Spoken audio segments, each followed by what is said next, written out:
Colton Herta, nome que vem ganhando força nos bastidores da Fórmula 1 como um possível futuro piloto da equipe Cadillac, viveu neste sábado um verdadeiro filme de terror durante o treino classificatório para as 500 milhas de Indianápolis.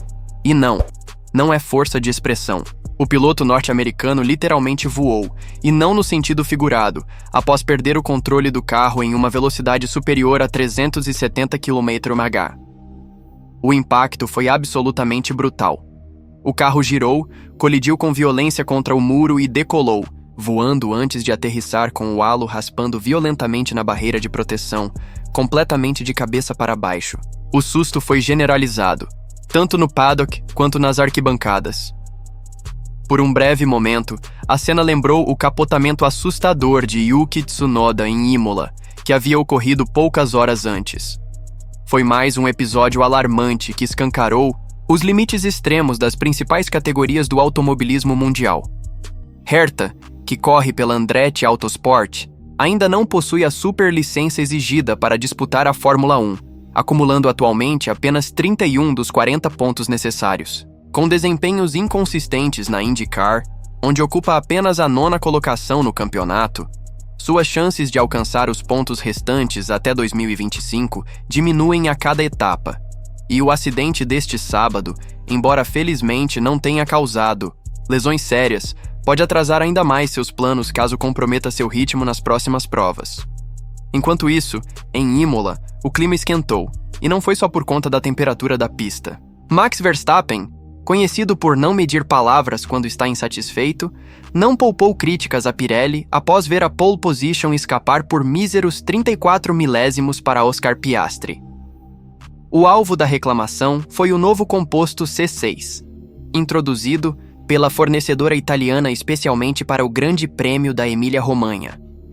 Segundo Verstappen, o pneu simplesmente não entregou o desempenho necessário no momento mais decisivo da classificação, o Q3. O problema foi simples. Quanto mais eu forçava, mais os pneus superaqueciam. No fim, eu basicamente fiquei sem pneu para terminar a volta, disparou o holandês, claramente frustrado. E o tom da crítica só aumentou. Ele foi direto ao dizer que o C6, ao invés de oferecer vantagem em um circuito de baixa abrasividade como Imola, acabou ultrapassando os limites do que o traçado era capaz de suportar. Justamente quando parecia ter encontrado o acerto ideal para o sábado, após uma sexta-feira conturbada, Verstappen viu sua estratégia ruir. Com um carro mais equilibrado e responsivo, como ele mesmo descreveu, o holandês começou o Q3 com um tempo forte. Mas tudo mudou no segundo stint. Enquanto George Russell, da Mercedes, ousou com pneus médios C5 e aproveitou melhor a durabilidade do composto, Verstappen viu o C6 praticamente derreter. Mesmo com um primeiro setor promissor, em ritmo de recorde pessoal, o rendimento despencou no restante da volta. O que deveria ser uma volta perfeita se transformou numa sequência de frustrações curva após curva. Com o carro subesterçando de forma imprevisível, Verstappen ficou sem controle. Ele ultrapassou o limite do que esse circuito consegue oferecer. Uma crítica direta, certeira e que volta a colocar a Pirelli sob holofotes nada lisonjeiros. Falando em ultrapassar limites, quem foi além de todos eles, literalmente, foi Yuki Tsunoda. Enquanto Verstappen lutava para manter a performance dos pneus, o japonês perdeu completamente o controle do seu RB21 ainda no Q1 e protagonizou uma das cenas mais assustadoras da temporada. Ao atacar com agressividade a zebra da curva 6, Tsunoda foi catapultado.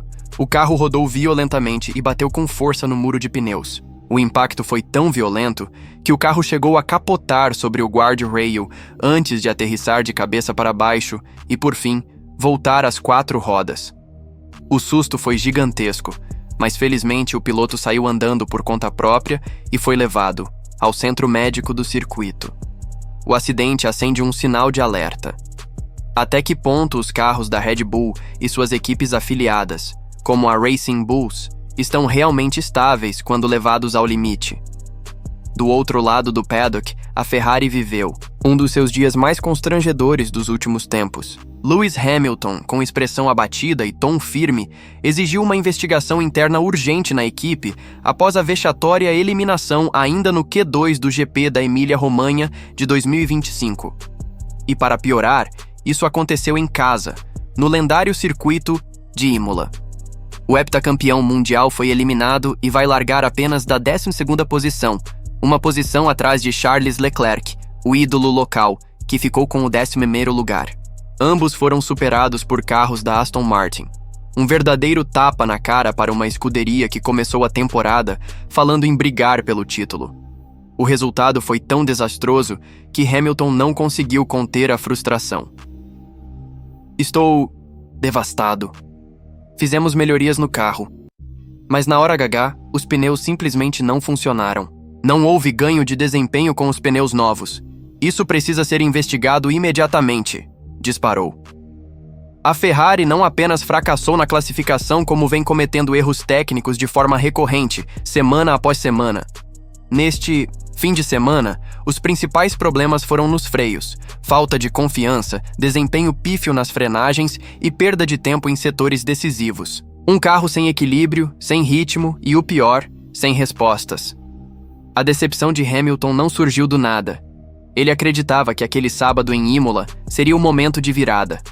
O balanço do carro parecia aceitável, a sensação na pista era positiva e a confiança começava a renascer. Mas tudo desmoronou com os pneus macios novos. O tão esperado ganho de desempenho simplesmente não apareceu. Foi como se o carro se recusasse a responder. O britânico disse que sequer conseguiu repetir o tempo da primeira tentativa. E aí, o pesadelo começou.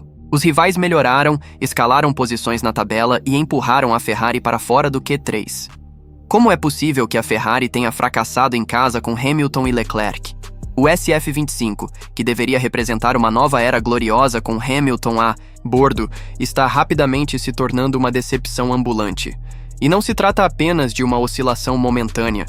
A equipe italiana está perdendo terreno de forma contínua para rivais como Aston Martin, Alpine e até a Williams. Sim, até a Williams. Em ritmo de classificação, os carros vermelhos estão sendo consistentemente superados. O problema é um pacote técnico desequilibrado, freios instáveis, aderência dos pneus imprevisível e resposta aerodinâmica quase inexistente em curvas de alta velocidade. Num circuito travado como Imola, onde a precisão faz toda a diferença, o carro simplesmente não entrega. A tentativa com pneus novos no fim do Q2 foi um fracasso absoluto. Hamilton chegou a relatar que não houve nenhum ganho de aderência, uma declaração que deveria acionar todos os alarmes em Maranello. Não. É comum ver Lewis Hamilton, um piloto acostumado a vitórias e pódios semanais, adotar uma postura tão abertamente crítica. Mas após o desastre em Imola, ele rompeu o protocolo e exigiu uma investigação interna imediata na Ferrari. A gota d'água foi o desempenho dos pneus macios novos, que não ofereceram nenhuma vantagem em relação à volta anterior. Colocamos os pneus novos e o carro não reagiu. 0 de aderência extra. Como é possível? Questionou com toda razão. O que se vê é um piloto que, mesmo ainda acreditando no projeto Ferrari, começa a demonstrar claros sinais de descrença. Afinal, Hamilton deixou a Mercedes, onde mesmo em momentos difíceis ainda disputava vitórias, para passar por esse tipo de vexame técnico em sua nova casa. Do outro lado da garagem, o monegasco Charles Leclerc também começa a abandonar o tom diplomático que costumava adotar. Após o rádio revelador no qual repetia "Meu Deus", ao saber que largaria apenas em 11º, Leclerc foi direto em sua análise. A Ferrari não tem desempenho. Sem rodeios, ele concluiu. Continuo. Repetindo, o carro não tem potencial e a gente precisa ser melhor. Não dá para fazer milagre, disparou.